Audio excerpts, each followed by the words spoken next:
নমস্কার বন্ধুরা। প্রতি বছর 24,000 টাকা দেবে কেন্দ্রীয় সরকার। দুর্দান্ত ঘোষণা মোদির। এবার বছরে 24,000 টাকা দেবে মোদি সরকার। রাজ্যের একের পর এক প্রকল্পের টেক্কা দিতেই নতুন সিদ্ধান্ত নিল কেন্দ্র।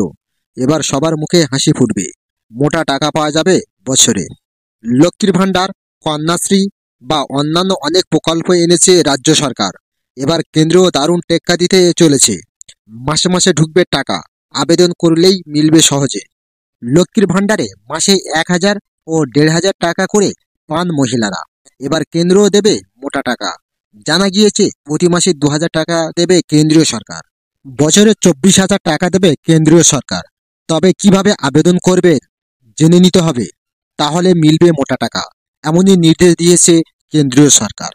এই প্রকল্পের মাধ্যমে 60 বছরের বেশি নাগরিকদের মাসে 2,000 টাকা করে দেবে মোদী সরকার। শুধুমাত্র প্রবীণদের জন্যই আনা হচ্ছে এই সুবিধা। কেন্দ্রীয় পোর্টালে নাম নথিভুক্ত করলেই এই টাকা পাওয়া যাবে। পোর্টালে গিয়ে নিজেদের সমস্ত তথ্য দিয়ে নাম নথিভুক্ত করতে হবে। অফলাইন ও অনলাইন দুইভাবেই নাম নথিভুক্ত করা যাবে এই প্রকল্পে। নাম নথিভুক্ত করতে সমাজ কল্যাণ বিভাগ বা বৃদ্ধা পেনশন প্রকল্পের অফিসিয়াল ওয়েবসাইটে যেতে হবে বা নিকটস্থ ব্লক অফিসেও যেতে পারেন। ভিডিওটা বেশি করে শেয়ার করে দিয়ে সবাইকে জানার সুযোগ করে দিন।